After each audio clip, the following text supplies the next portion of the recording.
السلام عليكم، ازيكم يا حبايبي؟ عاملين ايه؟ قبل اي حاجه صلوا على النبي واذكروا الله. تعالوا بقى اوريكم المكرونه بالصوص الابيض اللي انا عاملاها النهارده. دي حاجه كده جميله جدا وسريعه، مش هتاخد معاكي وقت، ولادك هيحبوها.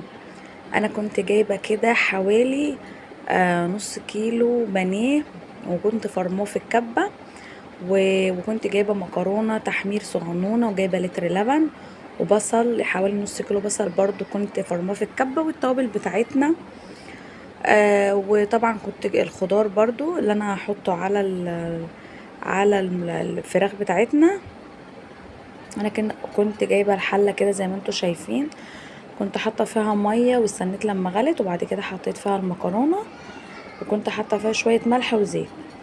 نزلت كده بقى بالبصله بتاعتنا، وكنت حاطه معلقتين زيت، والزيت طبعا ساخن شويه على النار. نزلت كده بالبصله بتاعتنا، كنت مقطعاها في الكبه، فرماها يعني في الكبه. لو انت عايزه تقطعيها على ايدك، والفراخ برضو تقطعها على ايدك مفيش مشكله، بس انا حبيت كده ان انا اعملهم في الكبه يعني.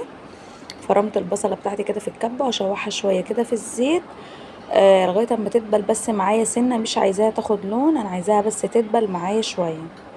وبعد كده هنزل بالفراخ بتاعتي دلوقتي.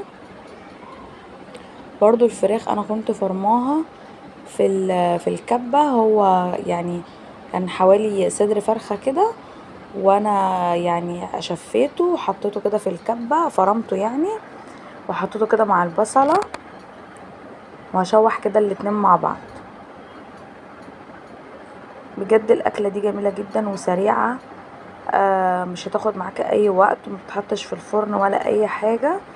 انتي بس بتعملي البشاميل وبتعصجي الفراخ بتاعتك كده. هي احلى طريقة ليها بالفراخ، اللي هي المكرونة اللي بالصوص الابيض دي بتبقى تحفة بالفراخ، يعني افضل من اللحمة. وبعملها بالمكرونة الصغنونة اللي هي التحمير دي، مش بعملها بمكرونة قلم ولا حاجة. وكده حطيت الفلفل بتاعنا، كان فلفل اخضر على فلفل احمر فاتح كده زي ما انتوا شايفين، وحطيت كده الفلفل، وهقلب برضو شوية، وبعد كده هنزل بالتوابل بقى بتاعتنا.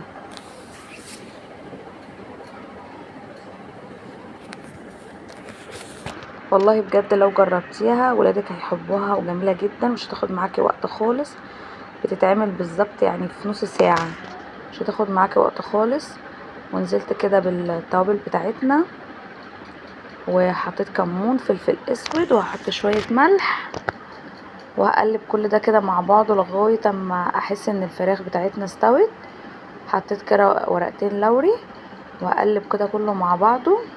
هيكون المكرونة بتاعتنا ايه اتسلقت يعني، عقبال ما الفراخ استوت. وبعد كده هعمل البشاميل وخلاص، كده يكون الاكله خلصت، مش هتاخد معاكي وقت خالص، وطعمها جميل جدا يعني، بجد والله طعمها خيالي يعني.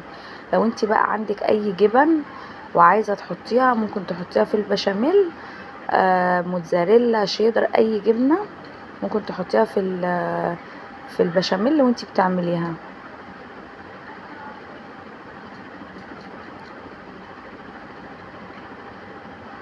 كده المكرونه بتاعتنا كانت خلاص قربت تستوي، داخله على سوا شويه.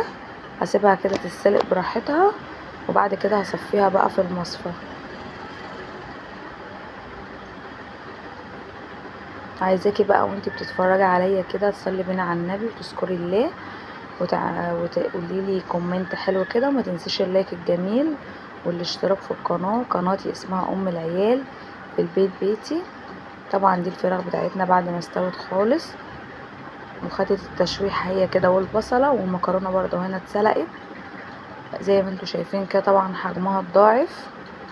هصفيها بقى كده في المصفى، وهنبتدي بقى نعمل كده البشاميل بتاعه المكرونه. اهم حاجه بالبشاميل دي لازم تعمليها بزبده علشان طعمها، يعني هي لازم معلقه زبده.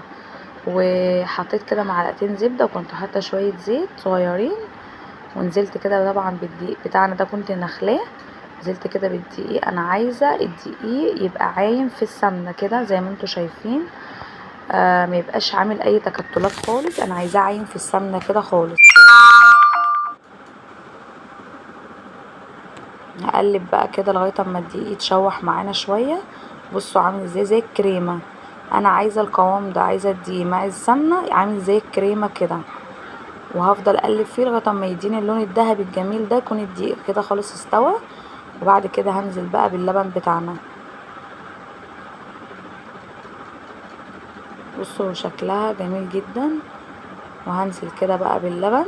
اهم حاجه وانتي بتنزلي باللبن حاولي تاخدي بالك علشان ما تكلكعش منك ولا حاجه، يعني وانتي نازله باللبن تقلبي كده على طول ما توقفيش.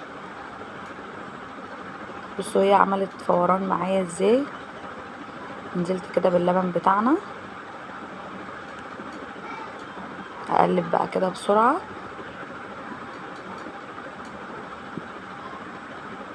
حتى لو عملت اي كلكعه منك كده هتعمليها بالمعلقه كده على جنب، وطبعا هتفضلي بقى تقلبي فيها لغايه اما تديكي القوام المناسب اللي انتي عايزاه.